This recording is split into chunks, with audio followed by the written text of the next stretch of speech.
Can't you see I'm in recovery?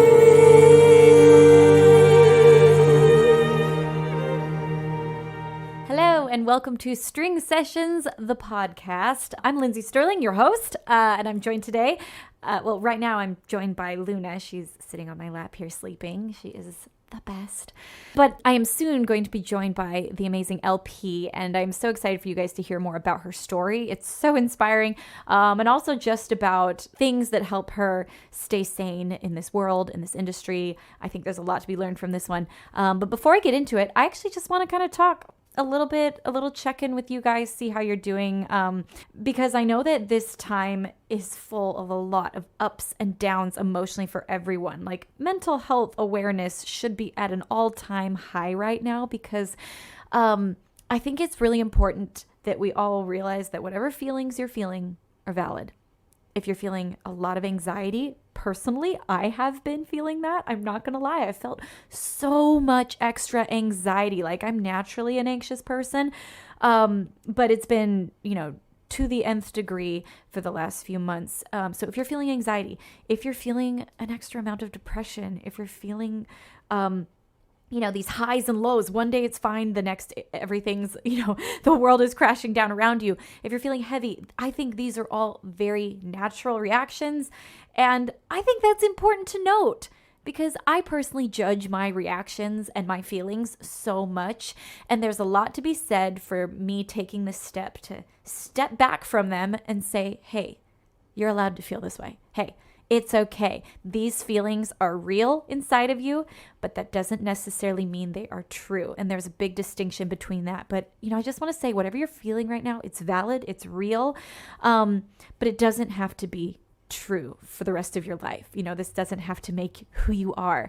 And I think separating myself from my emotions helps me to see them as just that, a passing feeling that doesn't define who I am. I am not sadness. I am not anxiety. I am not depression.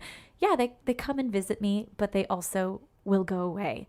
And, I've been writing in my gratitude journal a little extra lately. And if you don't do that, it is a practice that has changed my life. So I just want to encourage you to make a gratitude journal and start writing down the things that you're grateful for, the little silver linings that you see every single day. And I promise you, it will actually start to reprogram your brain, because the same way you're exercising your muscles when you lift weights and it makes your arms stronger, it's exactly the same. You're exercising neurons in your brain that create new pathways that become eventually your automatic responses if you choose to use them enough and if you keep practicing them. Okay, sorry, I'm really going on this tangent here, but let me get back to the whole reason you probably came to this podcast, and it was because I actually have LP as my guest today, and she is so cool. You guys are absolutely gonna love her. I first heard about her several years ago, actually, and I was like, how have I never heard of her before? Like, she's massive. She tours all over the world in huge venues. She has platinum singles and even diamond singles in different areas across the world, different countries. So she's massive. And yet I was like, man, I feel like that happens so often today, where someone can just be huge and you've never heard of them before. And that's one of the fun things about, I think, getting to explore and uncover art. And I know I'm that kind of artist for sure. I always think it's hilarious when I'm, I don't know, in an airport, and someone will really excitedly come up and, say they love my music or that they want a picture. And I can see every, bunch of other people around, like, whispering to their husbands, like, who's that?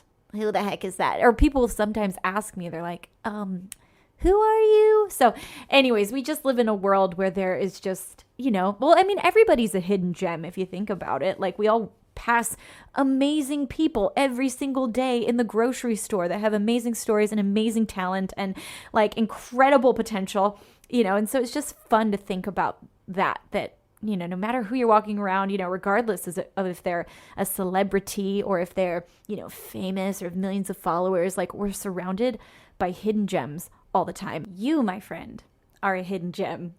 I don't know about you, but I'm feeling extra sparkly right now. Okay, anyways, this gem isn't quite as hidden because, like I said, she's a massive star, but please stay till the end of the interview because we are going to play an arrangement of her song Recovery. It is such a beautiful song, and I loved getting to make a string arrangement to it, so stay tuned for that. And now, deep breath. I'm going to stop talking, and I'm going to bring on my guest for today, LP.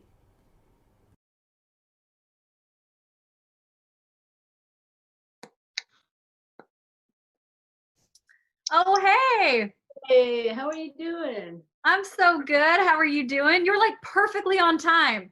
Hey, that's very unlike me. So I think that's just very unlike an artist. Like we're always like, shoot, I'm like a few minutes late. It's just, anyways, how are you doing?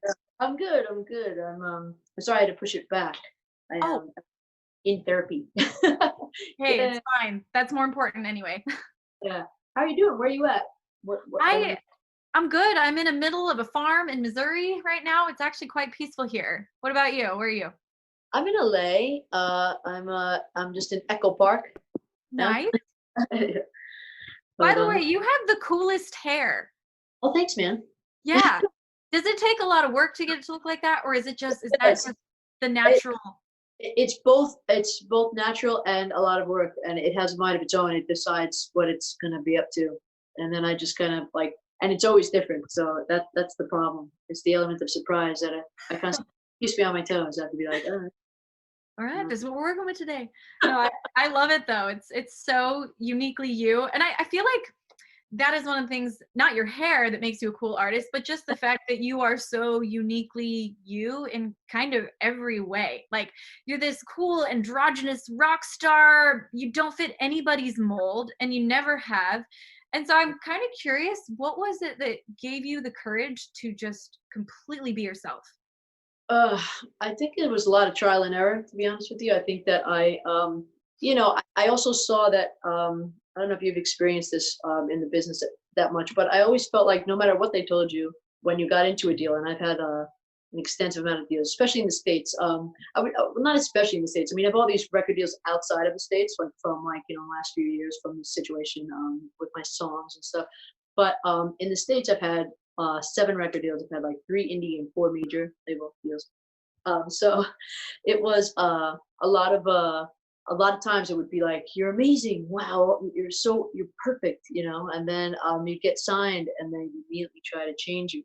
And they never really changed me, physically, like my image really, although, they did make suggestions, which I would never heed, but, it was more physically, it was more like, they would always like be like, "Oh, I love what you're doing," and then they'd change it, and then when they didn't even like, then it wouldn't like that as well, and Yeah.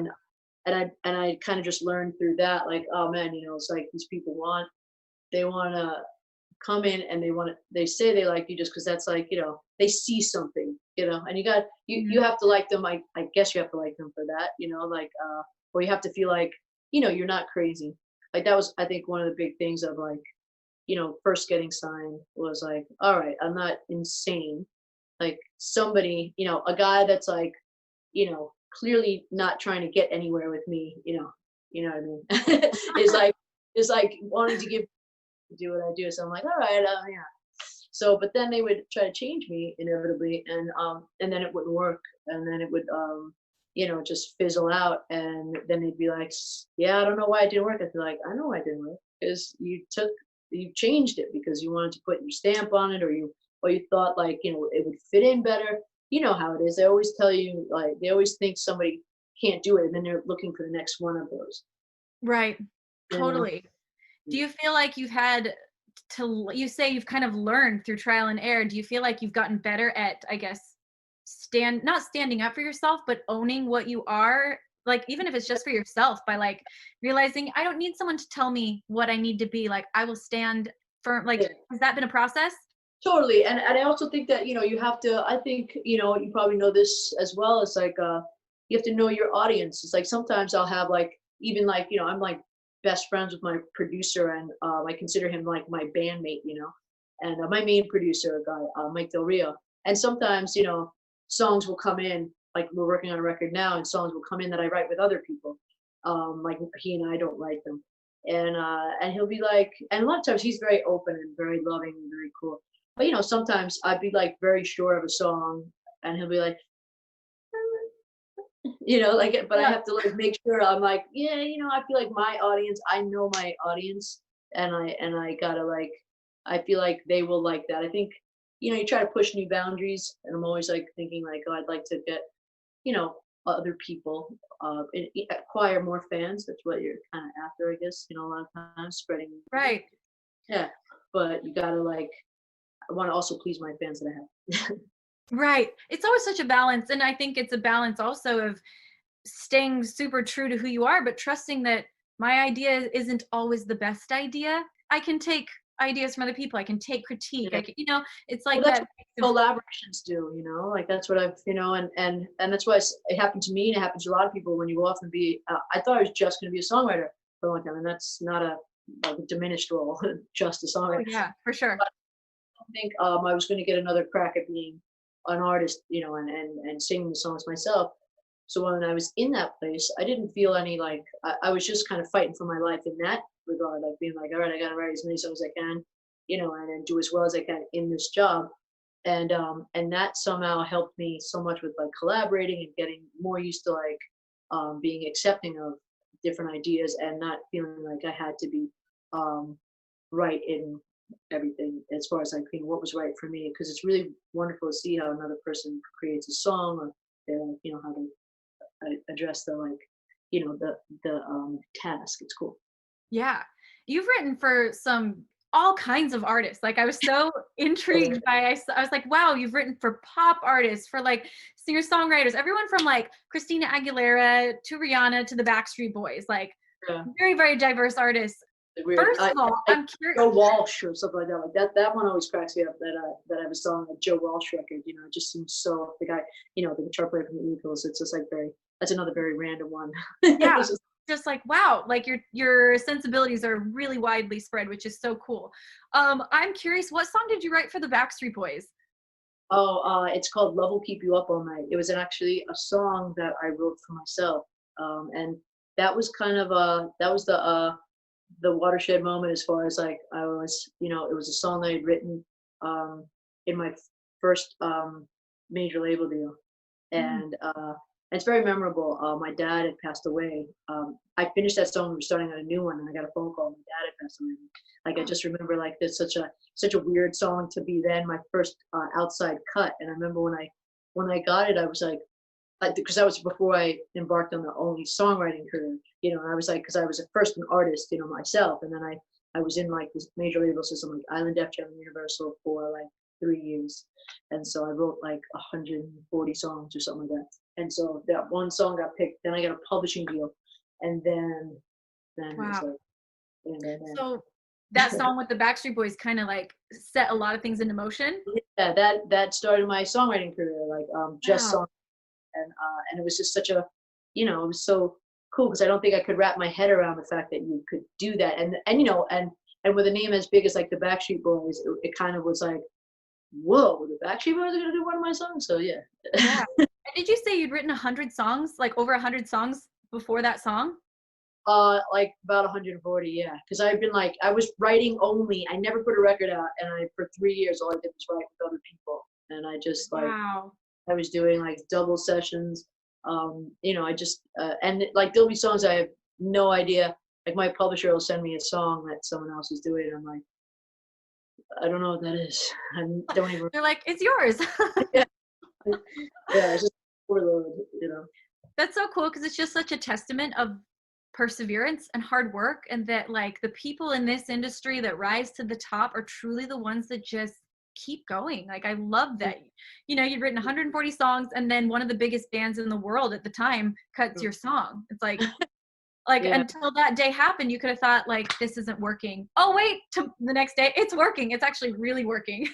Yeah, it's wild, it's, and it gives you hope. Like I think what I would always say to my friends, like my writer friends, we'd always like, be like, because the writer's treadmill it's a hard one, because you don't get to see the highs, you don't get to live those highs of being a performer, that like kind of take your mind off, what can be like, like deeply hard and trudging work sometimes at times. Right. Sometimes magic, it's just like boom, Yeah. everything. You're just like, wow, God was in the room or whatever. But Mhm. we would always say to each other, like, we're one song away. I'm one song away. Because Yeah. it was life. I think that's such a good thing to say. Like, I could be one song away. You could be one moment Yeah. away. For anyone who's like chasing after their dreams, you could be 1 week away from like Yeah. cracking the code on your life. Yeah. And Mhm. so that's such a powerful example. And seeing as you've been a writer you were a writer for a really long time, and now you're this huge touring artist. Like, you literally tour all over the world selling Mhm. thousands of tickets everywhere from Russia to South America, which is just insane. So where do you find your heart lives the most? Is it completely divided, like you love equally both worlds, or is there one that brings When through? I gotta say that I'm so thankful for both because there are times, when you get to when you're only touring that you just feel like, I need time to, I'm ready to like kind of go inward and, start like assessing what I've been absorbing in my life. And then you can only, it's like life is like a balance, obviously, of input and output. Like Hmm. to like be able I feel really lucky to do both. I do think that if I had been a songwriter, I was an artist trying to be a performing artist for most of the time. The part that I was just a writer was like almost 2 years, but the rest of it was like struggling to get somewhere in the artist world. Yeah. But those, I feel like if I went anywhere past those 2 years, I could see myself getting a little bit burnt not being able to like have that other aspect, because I think it definitely informs your writing too. It's nice to get out there and see what you're planting, like you get to see these people's faces and their reaction and understand that, like, all that time, all that tending to the garden, is something, you know Yeah, to see the faces when you're playing a song that you wrote years ago in a yeah. by yourself is a very magical connecting moment for any songwriter. It really is, and it's like I feel very lucky to get to experience it. It's beautiful, and I try to also like bring my writers on tour, or someone that wrote a song with me, and make sure they get the treatment, the understanding. They're always like, wow, it's fun to see that. Yeah. Oh, that's beautiful. I love that you do that for your writers and your collaborators. So cool. Yeah.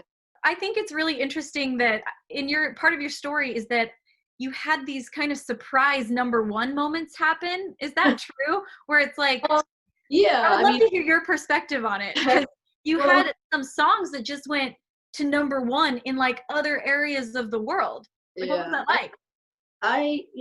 The funny part is, and one of the inspiring stories that I like to tell often, not from a like I did it or I won or a bitter like like but Yeah.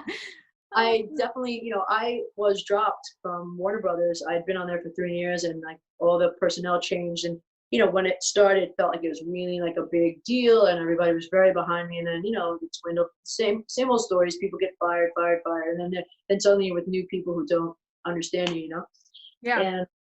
And that happened to me. And the last thing that happened was I was brought into like the new president and chairman, who they listened to Lost on You, which is like the big song that really got me out there.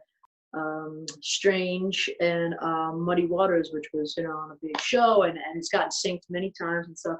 So I came in, I played them those songs, and they dropped me, and I was like, okay, like it Right. was like, yeah, and I had to really kind of hold on to my hat for a second and be like,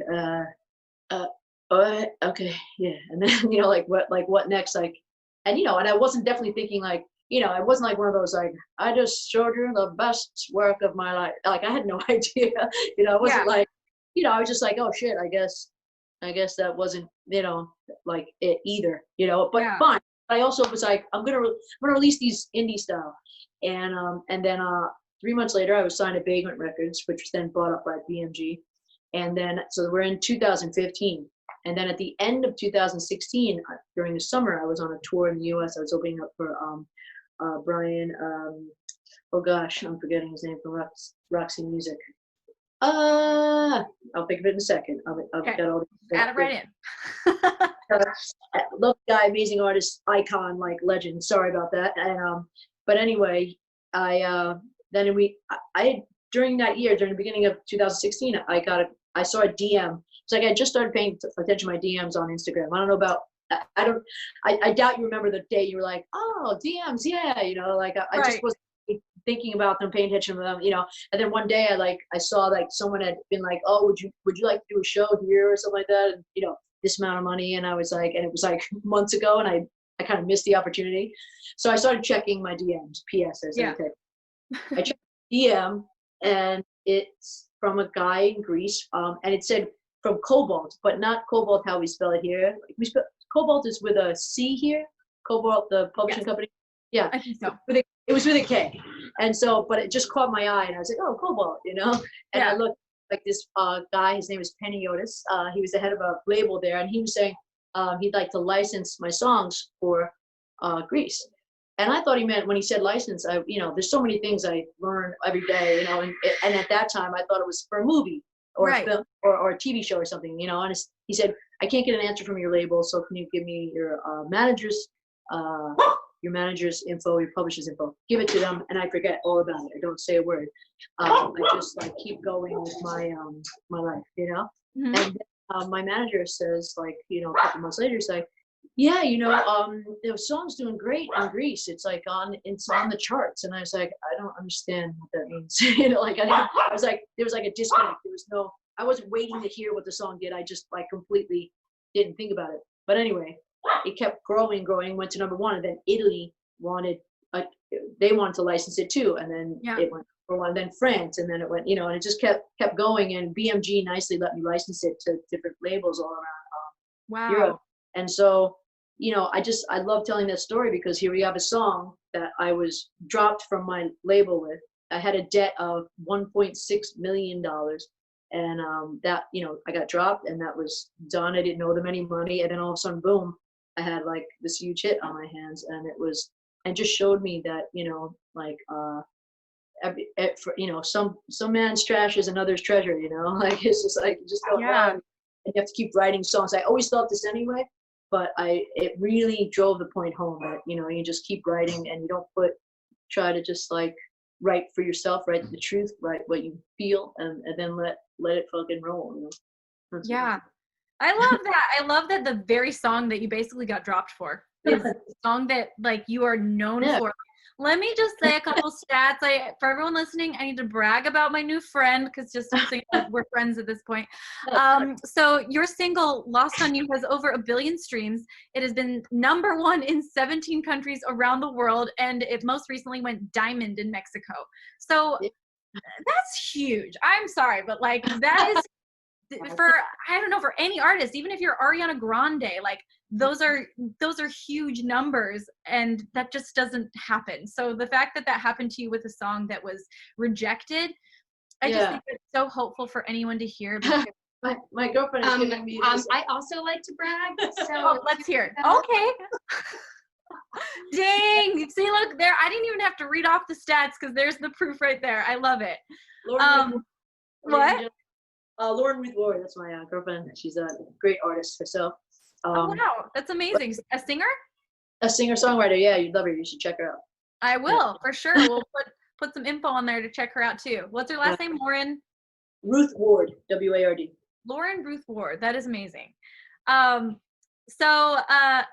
is another question, though. So you've had, like, a number one in 17 countries around the world that, like, don't even have English as the first language. So why do you think your music resonates so much? I mean, you probably get asked this all the time, but why do you think your music has connected so well?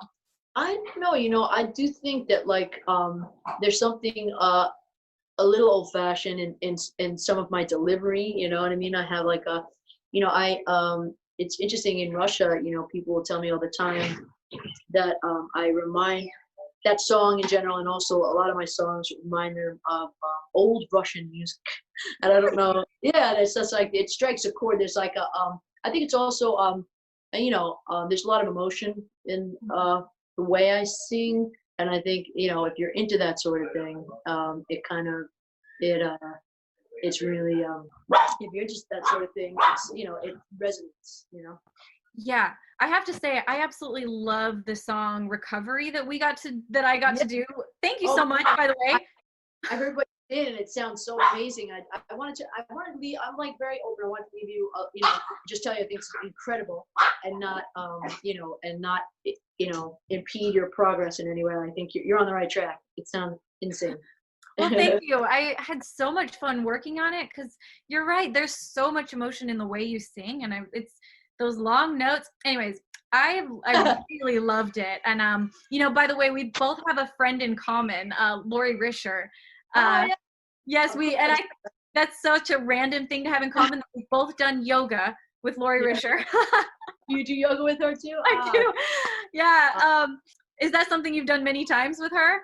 Yes, she is. She's just someone I saw in class before, and then we had a mutual friend. And she's just such a light of a human being, and Yeah. I love doing yoga next to her because it's like, it's kind of like doing it next to like Wonder Woman or something like that. Literally, she is so, I don't know. I just feel like I draw so much power from her when I'm around her, especially doing yoga. And, you have this very like chill, like calming presence, even though it's just through Zoom, like I can feel it about you. And so you're a part of this like crazy industry with highs and lows. How do you maintain that kind of clarity and balance through it all?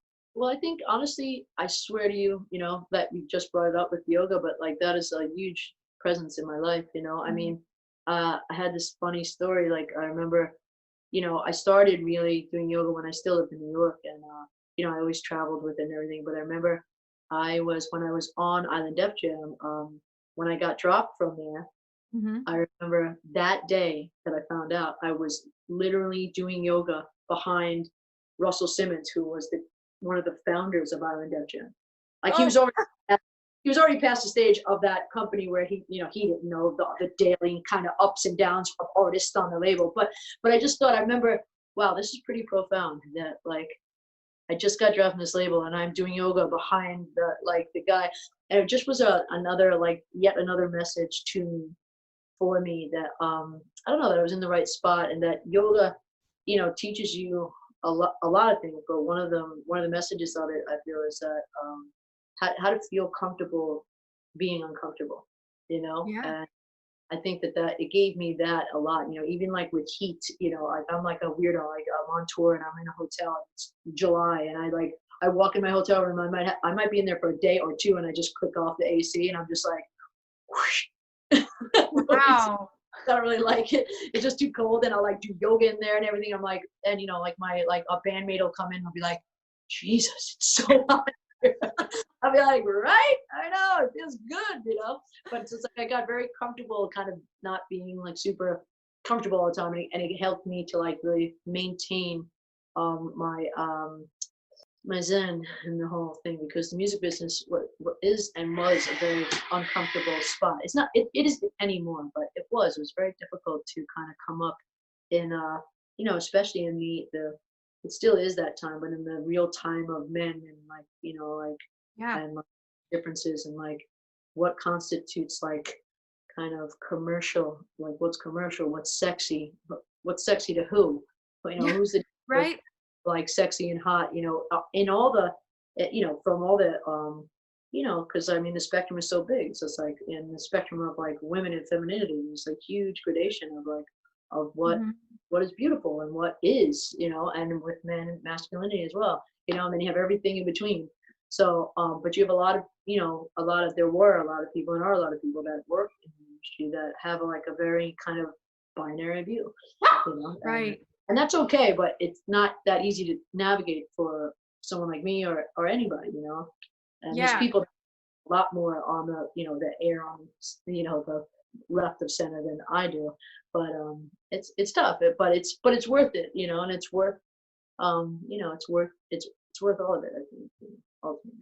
I think it definitely is, because you're so right that there's this like very narrow window that, like, I don't know, the old fashioned side of the music industry and entertainment thinks that you have to fit in order to be, like you said, sexy. And, but I mean, I was looking through the comments on some of your videos and in some of your other interviews you've done, and like so many people over and over again, it's like, LP is so sexy, you know? Like, and I was, you know, it's just I like, wrote you those. said, sexy to who, you know? Everybody has different opinions. Everybody Yeah. has different. And it's nice, right?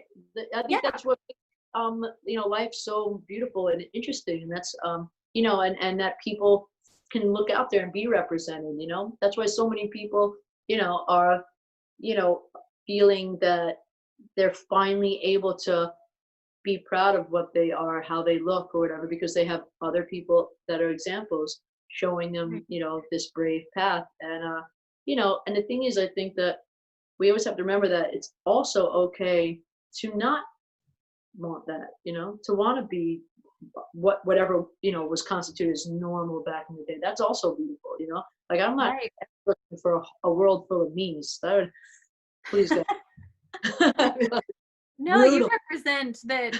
I love that you represent that you're best being what you are, you're best staying true to like what makes you beautiful. And that is, if it's like other people, if it's not like other people, if it's, we're all so different. So I think that's just something you showcase so like beautifully and colorfully and loudly. And I think that's why people love you. And it's just ironic that sometimes the things that people tell us will make us unmarketable are exactly what the key to success in the first place was. Yeah. Oh yeah. And I feel, I really like that story I told you about Lost in You. I could really feel like the hallways of like empathy for like all the people that came before me that like quit after something like that. Yeah. That got to know that a song like that had it. Like I feel like I'm living, that kind of mystical other side, like kind of like what if I did keep going? What if I did find to another label? Like it's like and again I tell the story just so that people do feel like, there's there's hope. And it's not to say that you should go around like hawking that same one song and be like, come on, this is great. Because that's not great either. But don't give up because someone subjectively on the other side of a desk was just like, don't hear it. Yeah. No, I think, there's like that beauty of being able to pivot, and say, like, and trusting that inner gut. Like, I think there was probably that inner gut in you that said, no, I'm not ready to give up on this song or this moment. Yeah. Well, I knew there was another song too, like that was like really helpful for me. As soon as I started doing this thing where I stopped going, this is the song. Yeah. This is the one. This is the one. As soon as I stopped doing that, I was so free. Because like even with Lost in You, by the time that was a hit, I was like, 30 or so songs past that song. Yeah, because it was like a year after it came out, right? No, yeah. Yeah. That's funny. You just let the people choose the hit. You're like, I'm just gonna write songs. Yeah. You guys can choose what the hit is. Well, I think that's what's going to happen now too. I mean, I'm really curious. I mean, I don't know if you're feeling it. I assume your touring has been cut short.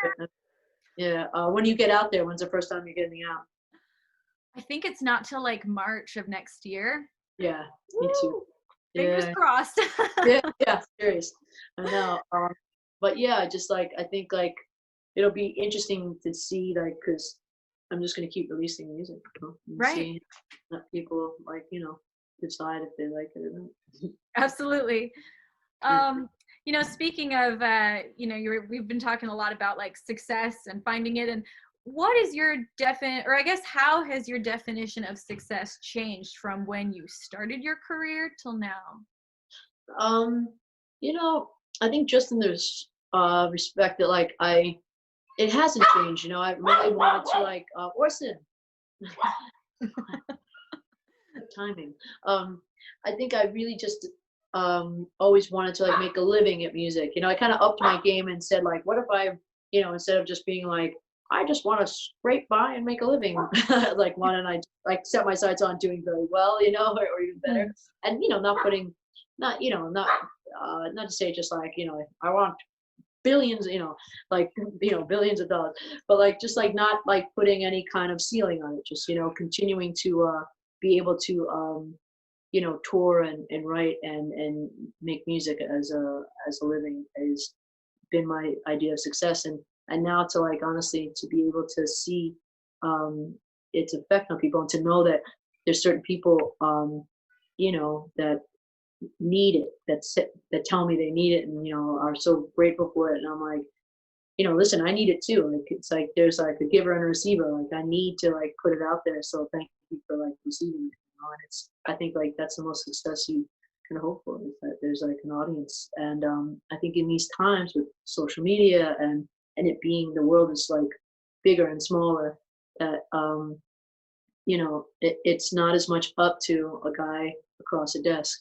It's up to people, more of a socialist kind of like theme, and I get to our people through, I mean, you're like a giant social media success story, you did it, you've done it, they're doing it, so it's like you're an example to people that talent, like shows itself, and then, and it's nice that people can discover it on their own. Yeah, it is. It's like people decide, people's choice nowadays, and it is nice that those barriers have been broken down so much. But what are you most excited about now? Like, what are you working on? What are you ready to do? I have a new record coming out. I'm really excited. It's just and it's nice. I had it all ready to go and be on the road and work it from the road. As far as like working on it and stuff. But I'm getting to be more hands-on right now, which is really cool. And also just I think I'm just excited for more music. I don't know. I really enjoy writing songs, and I think that I think when the world is so crazy right now, that it's rife with material for a lot of songs. Yeah. I think if you want situational information for your diary, you got it right now. It's pretty deep. And right. There's a lot of feels right now. So I'm really excited for your album to come out. When does it come out? Well, I think we were planning on September, October, but I think now we're kind of gonna maybe go January, February, because but I'll be putting out singles. I think I'm gonna start putting out singles in June. Oh, exciting. Yeah. Well, everybody, stay tuned for some great new music. I can't wait to hear it. Thanks again for coming on and chatting with me today. Thanks for allowing me to like play with your song. I again loved the song. I love your stuff. And I just sorry, what? I can't wait to hear the finished product. I'm so excited. I know. Thank you for doing this. Absolutely. And I just feel like you shared so many nuggets. I think one of my favorite things you said was just the ability to sit in being uncomfortable. Yeah. And I think that's such a beautiful life skill, because life can sometimes just be uncomfortable. And if you learn to find, even like maybe not even joy, if you can just learn to be comfortable in those moments of hardship, like I do believe that's possible. So anyways, I love that you said that. I loved so many things you said, and I just want to say thanks for being here today. Thanks, Lindsey. Thanks for having me, and I'll see you out there. Like, we have to do something on stage sometime, okay? I know, we do something on stage, and we'll do yoga together someday. Right. Awesome. Okay, bye. Bye. All right, well, she is seriously cool. Honestly, I feel like so energized right now, but also so zen. So anyways, check out her stuff. Please support, my fellow musicians. And now just kick up your heels and enjoy as we play our rendition of her song, Recovery. My room is dark, the blinds are shut tight, and everything is still too much outside. It may be over, but not tonight. I may be older, but I still cry. I can't stop sleeping in your clothes. You can't stop calling on the phone. Can't you see? Recovery.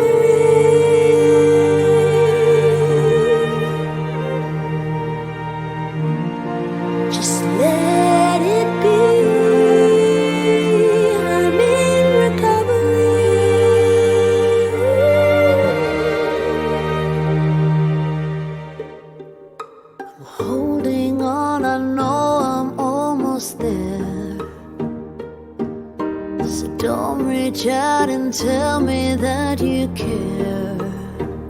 I'm finally sober. I see